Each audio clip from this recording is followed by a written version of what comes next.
Picture this. It's a Saturday afternoon in Memphis, and the humidity is thick. I mean, the kind you can practically swim in. Oh, yeah, where you just walk outside and you're instantly sweating. Exactly.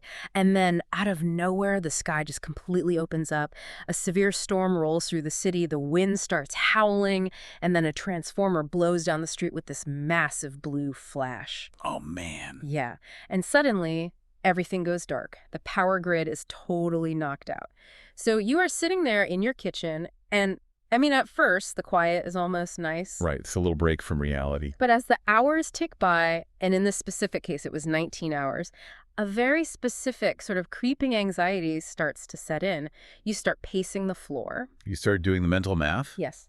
You start doing the mental math on the hundreds of dollars of meat and groceries sitting in the freezer. You start imagining the ice melting, the temperatures rising. The dreaded freezer anxiety. I mean, it is a universal modern experience. Yeah. And what's really fascinating about that anxiety is that if you think about it, it isn't actually about the food itself. It's about this sudden, completely undeniable confrontation with your own powerlessness. Yeah. You know, you can check the fridge door 100 times, you can stare out the window at the power lines, but you cannot force the electricity back on. It's an intensely sensory experience of literal powerlessness. You're just sitting in the dark, crossing your fingers, and you're entirely at the mercy of the local utility company. And that feeling, that desperate pacing in the kitchen, is the perfect entry point for our deep dive today. It really is. Because it captures the absolute fragility of something human beings are obsessed with, which is control. So today, we are pulling from an incredible stack of sources, and it's all anchored by the latest edition of the Papa's Wisdom newsletter. Specifically, this is week 34 from August 2026, and the philosophical North Star that's going to guide our entire analysis today is what we are calling the control paradox. I love that title. Yeah. And the newsletter frames this paradox with a metaphor that, well, it immediately grounds the psychology in something physical. Okay, let's hear it. So, human influence behaves remarkably like dry sand. Imagine you're standing on a beach and you scoop up a handful of dry sand. If you keep your hand open, if you just cup it gently, that sand rests there perfectly. You have a handful of sand. Right. But the moment you panic, the moment you decide you need to trap every single grain and you squeeze your fist as tightly as you can, the pressure forces almost all of it out between your fingers. Oh, that's good. I always think of it kind of like trying to hold water in your hands. Yeah, exactly the same thing. If you just let it sit there in your cupped palms, you have it. But the second you clench your fists to secure it, to really lock it down, you lose absolutely everything. The core of this paradox is that the more control you actively pursue, the less you actually retain. And that is the exact journey we are taking today. We're going to trace the mechanics of this paradox across every level of human experience. We're going to start at the micro level, looking at the biology and the psychology of why this happens in our homes and our offices. Which is where it hits closest to home. Right. And then we will look at a profound historical example of losing internal control from the biblical account of Peter. From there, we're going to scale this illusion of control all the way up to a geopolitical level, looking at how authoritarian regimes completely collapse under the weight of their own iron fists. A macro level. Exactly. And finally, we'll pivot to modern technology and ancient philosophy to sort of figure out how to practically navigate all of this. So let's start right at that micro level. Let's move from the physical loss of control, in that dark kitchen in Memphis, to the psychological drive for control in our everyday lives. Why are we so desperate to clench our fists around the sand in the first place, especially when we are interacting with other people? To understand that drive, we really have to look at the underlying biology. And specifically, we need to look through the lens of self-determination theory and what child development researchers like Dr. Betsy Holmberg call polyvagal theory. Okay, polyvagal theory. That sounds like heavy jargon. It does, I know. But it's actually just the instruction manual for our nervous system. Yeah. So, self-determination theory posits that human beings have a fundamental, hardwired biological need for autonomy. From the very moment we are toddlers, we have this drive to feel that we possess agency over our own actions. So it's not just a preference, it's a physiological requirement for feeling safe. Exactly that. It's required for safety. And this is where polyvagal theory comes in. It deals with the vagus nerve, which essentially acts as our body's internal threat detection system. Like a smoke alarm. Yes, like an internal smoke alarm. Yeah. When external limits are imposed on us rigidly, Mm. when someone tries to micromanage us or dictate our emotional responses, our vagus nerve doesn't process that as helpful guidance. Right. It processes that restriction as an existential threat. It immediately shifts our body into a fight or flight state. Which completely explains the natural human reaction to being controlled. I mean, when someone pushes you, the instinctive biological response is to push back. Push back or to completely shut down and withdraw, which is the freeze response. Right, the freeze response. Yeah, so Yeah. whether the reaction is a quiet, subtle withdrawal or an open, dramatic revolt, the end result is identical. The person trying to pull the strings ends up with far less genuine influence than they had before they started squeezing the sand. I really want to look at how this plays out in parenting because the sources from child development specialist Claire Lerner are incredibly revealing here. I mean, we often think of parenting as the ultimate exercise in control, right? Oh, absolutely. But Lerner points out that when adults rely on psychological leverage, things like guilt trips or emotional withdrawal or even constant hovering surveillance, it completely undermines a child's internal motivation. And the mechanism at work here is the difference between shallow compliance and internalized values. Unpack that a bit. What does shallow compliance look like? So, a strict controlling parent might get short-term compliance. The child cleans their room or they follow the house rule purely to avoid a punishment or a guilt trip. Just to get the parent off their back. Exactly. But that is shallow. Over time, that really tight control breeds secrecy. The child's nervous system is constantly in a defensive state, so they learn to hide their true feelings. Oh. Or they just rebel the very second they are out of the parent's line of sight. Because they haven't learned why they should do the thing. They just learned they have to do it when you're watching. Right. The parents who actually maintain long-term, enduring influence are the ones who model principles and grant age-appropriate freedom. And Lerner advocates for this fascinating mind shift. She argues that you literally cannot control your child. Which is terrifying for parents to hear. It is, but it's true. You cannot control their internal choices, their thoughts, or their emotional regulation. When you try to force those things through bribes or threats, you are actually handing your own power over to the child by inviting a power struggle. Right, you're stepping into the ring with them. Yes. So the shift she talks about is moving from trying to control the person to controlling the situation. Which is all about setting the environment. It's using a visual timer for transitions or setting clear, predictable boundaries where the child is encouraged to self-regulate within a safe space. And the sobering reality here is that this biological dynamic, it does not magically vanish when we reach adulthood.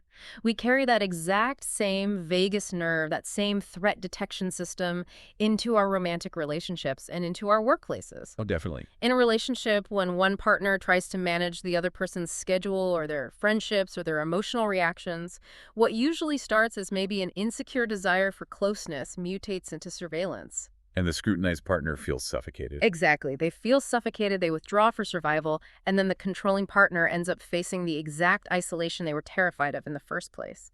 Which brings us seamlessly to the workplace, where the financial and operational costs of this biological paradox are just massive. We have a piece in our sources from Denise Costin called The Control Delusion, alongside work by Dr. Rajan Nagarajan on the control fallacy. And what do they say about it? Well, they map out how leaders who add endless layers of approvals, who demand constant status updates and engage in chronic micromanagement, they actively destroy psychological safety. And the mechanics of how this destroys a team are so predictable. I mean, when a manager watches every single keystroke, the team doesn't become more efficient. They actually slow down. They become incredibly risk-averse. Right. They start finding underground workarounds just to get their basic jobs done without triggering some massive approval process. And worst of all, they hide critical risks. Yeah, that's the real danger. If the manager is punishing every misstep, it becomes biologically unsafe to share bad news. So the manager's excessive need for control actually blinds them to the very problems that could sink the company. And this is where Papa's wisdom really anchors our analysis. Papa includes this reflection on his own career, noting that he had bosses who watched his every single move. We've all had one of those. Right, and he describes the visceral feeling of that environment. He says it feels stifling. You end up constantly on guard, and you're expending all your mental energy just working to ensure you don't get fired, rather than working to create something great. Just playing defense all day. Exactly. That atmosphere of fear stops any bold, innovative steps. It basically guarantees mediocre average results. Yeah. As Papa beautifully puts it, if you want a young bird to learn to fly, you have to push them out of the nest. Okay, I'm listening to this, and I agree with the theory, but a part of me is getting a little anxious. Why is that? Well, if I tell a manager or a parent to just, stop controlling the situation, my mind immediately goes to total chaos. If we let go of the steering wheel, doesn't the car just crash? How is relinquishing control any different from abdicating responsibility and just letting everything fall apart? That anxiety is exactly why people default to micromanagement. It feels safer. It does, but it relies on a false dichotomy. Relinquishing the illusion of control is fundamentally different from abdicating your responsibility. The expert consensus across all these fields, from management theorists to child psychologists, it clarifies a vital difference between dictating how people do things, which is micromanagement, and setting the conditions or boundaries for success, which is stewardship. Okay, so it's the difference between telling someone exactly where to put their feet for every single step of a hike versus building a sturdy fence around the edge of the cliff so they don't wander off the mountain. That is the perfect analogy. Recognizing the control paradox does not mean throwing out all structure. Clear expectations, rigid safety protocols, and healthy boundaries actually prevent chaos. Right, you still need defense. You need the fence. But a structure that supports growth and respects the autonomy of the individual is fundamentally different from a rule book meant to just dominate and monitor. True authority doesn't come from tightening your grip on someone's neck. It comes from setting the right conditions and trusting capable people to execute within those boundaries. It really is a massive paradigm shift. And we can clearly see how trying to control others backfires, whether it's a toddler refusing to eat dinner or a sales team hiding a lost client. But what happens when we try to exert that same iron grip on ourselves? What happens when we try to control our own circumstances, our own safety, or our own deeply held convictions? That brings us to the internal, spiritual dimension of the deep dive, the internal illusion of self-reliance. And to explore the mechanics of this, the newsletter takes us to a powerful historical and spiritual narrative from the Gospel of John, chapter 18. The atmospheric details of this historical account are incredibly cinematic. They really are. We are in the chill hours of the night just after Jesus' arrest in the Garden of Gethsemane. Jesus is being led, bound to the religious leaders, first to Annas, then to the high priest Caiaphas. Meanwhile, Simon Peter, who is one of his closest, most fiercely loyal disciples, is following at a distance. Right, he's trailing behind. Yeah. Peter manages to slip into the high priest's courtyard, lingering outside in the cold dark while the interrogation happens inside. And the contrast the text sets up here between Jesus and Peter is the ultimate case study in the control paradox. How so? Well, on one hand, you have Jesus. He is physically bound. He is standing before a hostile high priest, enduring what is essentially a rigged late-night interrogation.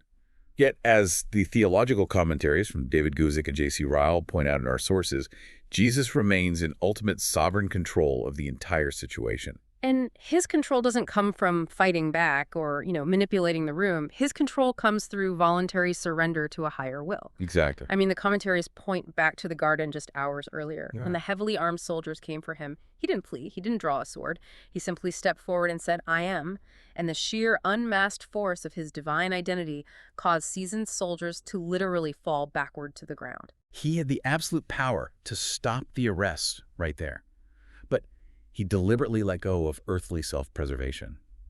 And because he surrenders that need for self-preservation, when he stands before the high priest, he is untouchable. Right. He speaks openly. He calmly points out that he taught nothing in secret. He maintains absolute dignity and truth despite having zero institutional power or physical freedom in that room. He doesn't need to control the outcome because he trusts the Father's larger plan. And then you pan the camera outside to the courtyard where we find Peter. A charcoal fire is burning low against the cold night air. Servants and temple officials are rubbing their hands together, talking in low voices about the arrest. It's a very tense scene. Very tense. And Peter quietly joins them for warmth. And we have to remember the psychology of Peter here. This is the same man who just hours earlier fiercely claimed he was in total control of his convictions. He boasted loudly that he would fight and die for Jesus. Right. He was relying entirely on his own willpower. But observe the mechanics of how that willpower crumbles. When the pressure actually arrives, Peter isn't broken by a Roman judge. No. He isn't broken by a soldier holding a spear to his throat. He is broken by ordinary people with zero institutional power over him. A servant girl at the door simply asks if he is one of the disciples. He panics and says no. Just a simple question. Right. And later, standing around the warmth of the fire, the crowd presses him, and he denies it again. Finally, a relative of the man whose ear Peter had impulsively cut off in the garden presses him on his Galilean accent, and Peter denies knowing Jesus a third time. And then the rooster crows in the distance. The psychological irony here is just staggering. Peter tried to control his own safety with what he probably thought was a small tactical lie. Right, just damage control. Yeah, damage control. He just wanted to blend in, control his exposure, and survive the night. But by trying to grasp that immediate control of his circumstances, he lost absolutely everything. His integrity, his courage, his stated identity. While Jesus completely let go of earthly control, submitted to the reality of the cross, and maintained absolute authority. It perfectly illustrates the fatal flaw in self-reliance. Guzik and Ryle emphasize a brilliant point here. They say faithfulness and character are rarely tested only in grand, public, heroic stands. That's such an important distinction. Right. They are tested in quiet, ordinary choices. They are tested in everyday places around a glowing charcoal fire where the very human urge to just fit in and stay safe whispers to us. Confidence that rests solely on our personal ability to control a situation is incredibly fragile. And Papa's take integrates a deeply personal thought here. He mentions a quote shared by his daughter Emily, which states, "Overthinking is under-trusting God." Wow. Overthinking is under-trusting. It is a profound summary of Peter's dilemma and, frankly, of the modern human condition. I mean, let's unpack the mechanics of overthinking. When we overthink, what are we actually doing? You're spinning our wheels. We are running endless mental simulations. We are trying to strategize, manipulate, and anticipate every single variable to ensure we don't get hurt or fail. We are essentially saying that we don't trust anything beyond our own intellectual strength to keep us safe. We think we can outthink the universe. Exactly. But in a broken, unpredictable world, that kind of overconfidence is a trap. It just exhausts us. So what do we do when we fail? Because if we are honest, every single one of us is Peter around that fire at some point.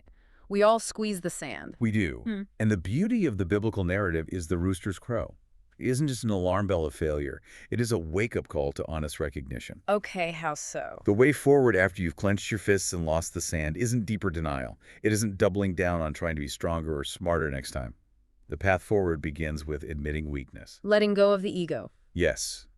It requires acknowledging that our sheer willpower is insufficient and actively releasing that heavy, exhausting burden of having to engineer our own salvation and safety. It's a heavy realization, but incredibly liberating once you grasp it. But I want to pivot our lens here. Okay, let's pivot. If this illusion of control can make an individual like Peter betray his core values just to survive a night in a courtyard, what happens when that exact same illusion is scaled up? Oh, man. What happens when a nation-state, armed with a military and a police force, tries to enforce absolute control over millions of people?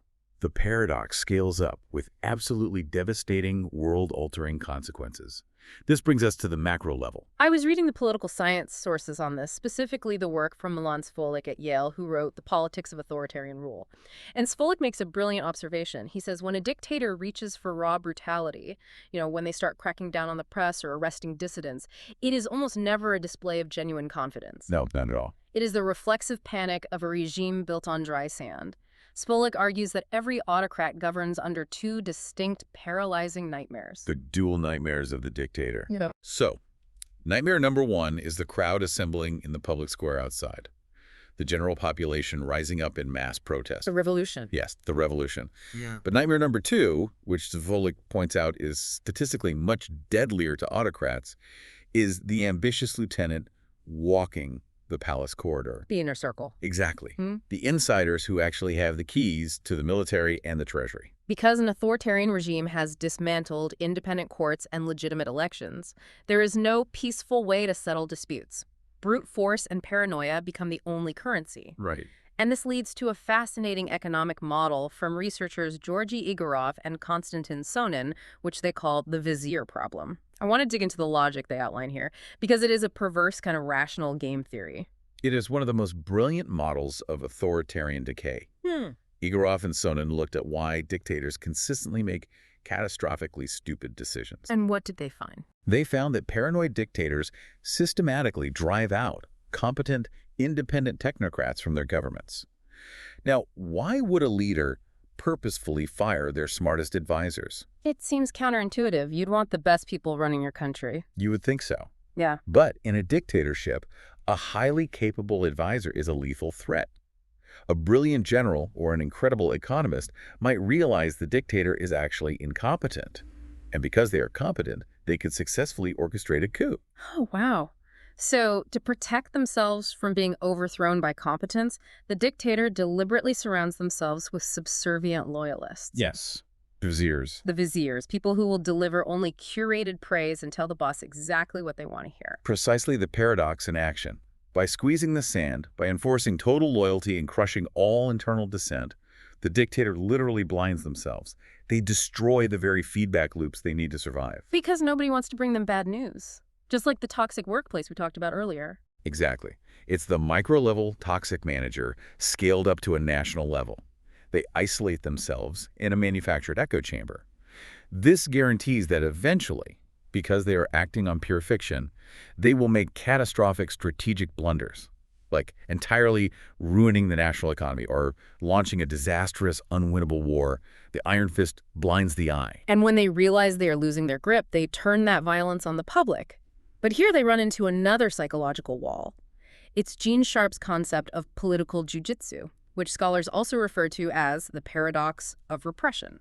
This is a fascinating dynamic. I'm trying to picture how this works. Honestly, it sounds like martial arts. Are you saying the regime's own momentum and weight is what defeats them when they attack peaceful protesters? That is exactly the mechanism. Think about the psychology of an apathetic bystander watching the news. A heavily armed state security force attacks a group of disciplined, peaceful demonstrators who completely refuse to fight back. When that happens, the moral balance of power in the mind of the public instantly flips. The visual spectacle of heavily armored police beating unarmed citizens eviscerates the regime's claim to legitimate authority. It shocks the system. The sheer asymmetry of the violence triggers a moral outrage that radicalizes the people who were previously just sitting on the sidelines. Yes, the state violence intended to enforce compliance actually becomes the greatest recruiting tool for the resistance. The harder the central power squeezes to suppress human unpredictability, the more brittle and vulnerable the state machinery becomes. History is full of this. Absolutely. Historically, we saw this backfire dynamic turn the tide at the Amritsar massacre in India in 1919, during the Selma civil rights marches in the 1960s, and in East Timor in 1991. The brutality designed to create fear instead creates an unstoppable mass movement. You know, the sources mention a specific linguistic tactic these regimes use to try and maintain control over the narrative, which ties perfectly into our word of the week. Oh yes, vituperate. Right. To vituperate someone is to criticize them severely or abusively, to use harsh, condemnatory language. Authoritarian regimes constantly vituperate dissidents, activists, or foreign enemies through their state-controlled media. Just constant verbal attack. Constant. And they use this aggressive, abusive language because they want to convey absolute disdain and project unshakable strength. But functionally, if you understand the control paradox, this endless vituperation does the exact opposite. Because it just shows how scared they are. Exactly. It broadcasts their own profound existential insecurity. I mean, a truly secure government doesn't need to spend 24 hours a day screaming insults at a blogger. That's a great point. And Papa's take brings a very sobering macro perspective to this history. He points out that this fatal illusion of control found its most destructive expressions in the totalitarian regimes of the 20th century. We really have to be clear and objective about the historical record here. When states across the Soviet Union, Maoist China, and Cambodia under the Khmer Rouge systematically dismantled civil liberties, erased the free press, and removed all balanced institutional power, they were left with fear as their sole operating system. I suppose raw fear. Yeah. The obsession with engineering total utopian societal compliance severed the rulers from grounded empirical truth. And the results were not just political theories going wrong. They were catastrophic policy blunders, brutal purges, and the deaths of tens of millions of innocent people. Papa writes that this historical record is a permanent, blood-stained reminder of why defending balanced institutions, protected civil liberties, and the power of the ballot box is the only reliable safeguard we have against systemic disaster. Right. As he notes at the end of his reflection, when you vote, choose wisely. It's a reminder that trading independent accountability for the myth of total control doesn't yield safety. It basically guarantees ruin. So we have charted this deeply ingrained human flaw, from our living rooms to the courtyards of ancient Jerusalem, all the way to the deadly halls of 20th century dictators. The big question now is, how do we actually live with this knowledge? Right. How do we practice the art of letting go in our hyper-connected modern world? This brings us to our final pivot, where we look at a fascinating intersection between ancient philosophy and the smartphones sitting right in our pockets. I love this transition. Let's start with the philosophy, because the newsletter quotes Lao Tzu from chapter 48 of the Tao Te Ching. And the quote reads, "By letting it go, it all gets done. The world is won by those who let it go. But when you try and try, the world is beyond the winning." And the historical context of the Tao Te Ching makes that quote even more powerful, I think. How so? Well, it was compiled during the chaos of the Warring States era in ancient China. Rulers of that time were relying on increasingly harsh laws and exhausting military control to try and unify the country. But Taoist thinkers proposed a radical alternative. They called it Wu Wei. Wu Wei, which translates roughly to non-action or effortless alignment. But it's important to define Wu Wei because it doesn't mean just taking a nap and ignoring your responsibilities. No, not at all. It doesn't mean apathy. It means acting in accordance with the natural flow of reality, rather than forcing your own ego-driven agenda onto it. Okay, that makes sense. The contrast Lao Tzu makes in that chapter is brilliant. He says that to acquire ordinary, worldly knowledge, you have to add something new every day. You learn a new fact, a new skill. Right? Accumulating stuff. But to master the way, to achieve true wisdom, you must drop something every day. You drop an ambition, you drop an ego defense, you drop the compulsion to control every outcome. It is a philosophy of subtraction. Wow. Yeah. Straining against a rushing river only exhausts the swimmer. True mastery is the quiet discipline of knowing when to release your grip. You have to let the current do the work. It is a beautiful philosophy. And yet today we are surrounded by devices that practically beg us to micromanage every single aspect of our lives. Yes, we are. Which brings us to the ultimate brilliant irony in our tech tip for the week. The Apple iOS Control Center. If you are listening to this on an iPhone right now, you can literally swipe down from the top right corner and see this illusion in real time. The Control Center, which, if you remember, was introduced back in iOS 7 and has evolved all the way through the new liquid glass interfaces of iOS 26, it's explicitly designed to give you instant, godlike power over your device. It really feels that way. You swipe down, and you have all these satisfying little dials and toggles for Wi-Fi, Bluetooth, airplane mode, brightness, volume. You press a button, it lights up, and you feel entirely in charge. Papa even mentions he uses it constantly for airplane mode and the magnifier. It feels incredibly empowering. But behavioral economists at Carnegie Mellon University uncovered a massive control paradox baked right into how we interact with these digital interfaces. This is a fascinating study. It was done by Laura Branda Marte, Alessandro Acquisti, and George Lowenstein.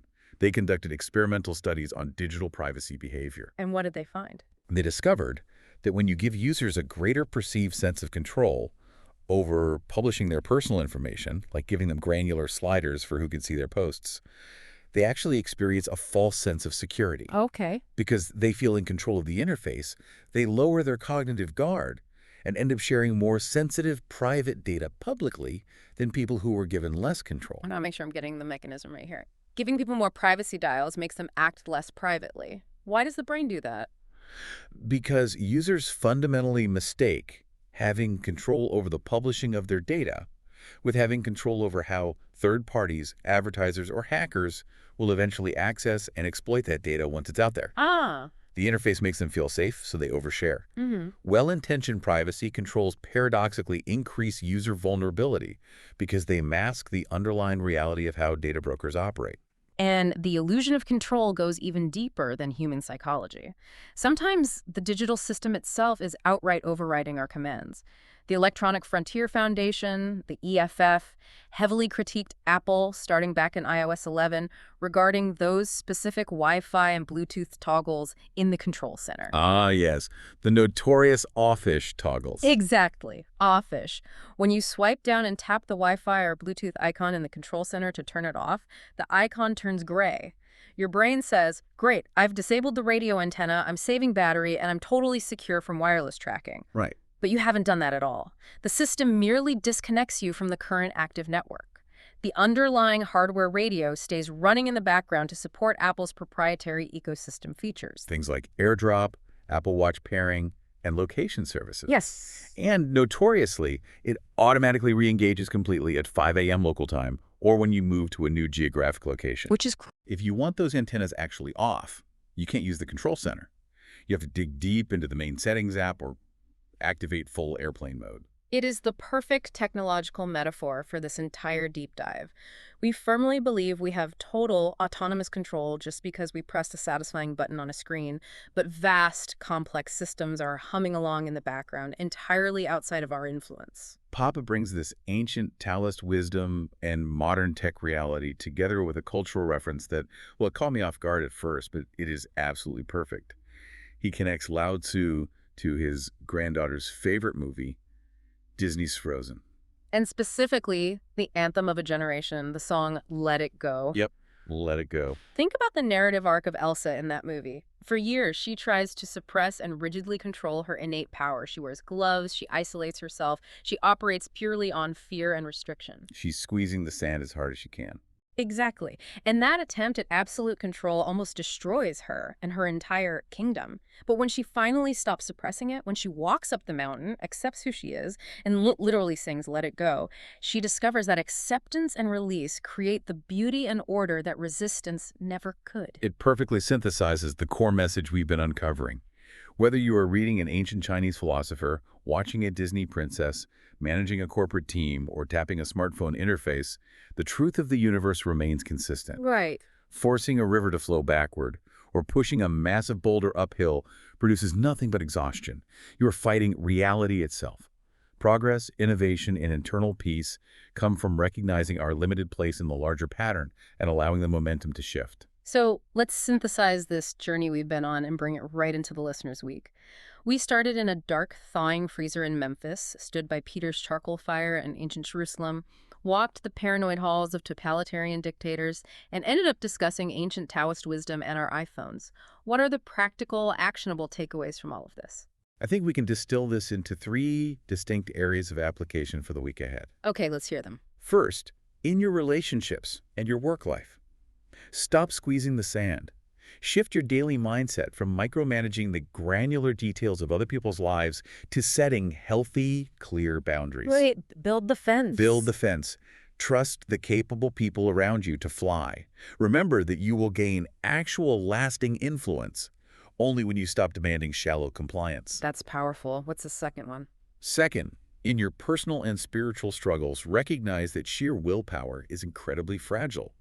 Admitting your weaknesses and acknowledging your limits isn't a failure, it's the start of honesty. As Papa's daughter Emily reminded us, overthinking is under-trusting. You do not have to carry the exhausting weight of engineering your entire reality. And the third? And third, in the digital world, beware of the illusion of control. Just because a digital system provides you with a shiny control center or granular privacy toggles doesn't mean you aren't vulnerable. Stay vigilant about what systems are actually running in the background of your tech, and don't let a manufactured sense of perceived control trick you into dropping your guard and oversharing. And finally, when facing life's inevitable obstacles, practice the discipline of wu-wei.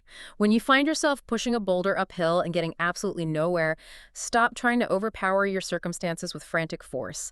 Step back, release your grip, and let the natural momentum shift. Well said. Before we wrap up with all this heavy philosophical and psychological lifting, is there any final practical wisdom on how to perfectly maintain control in the one place it matters most to some, the golf course? I am so glad you asked, because Papa actually left us with the dad joke of the week to address exactly that scenario. Oh, can't wait. He writes, "People ask how I stay in such complete control of my golf game. Simple. I decide ahead of time that I want the ball in the woods." It's brilliant. It's the ultimate hack. You can never be disappointed if you just accept where the ball is naturally going to end up anyway. It really is the perfect witty sign-off on the idea of releasing our rigid expectations. It truly is. So as you go into your week, I want to leave you with one final question to mull over. Think about your own life right now. Where are you gripping the sand the tightest?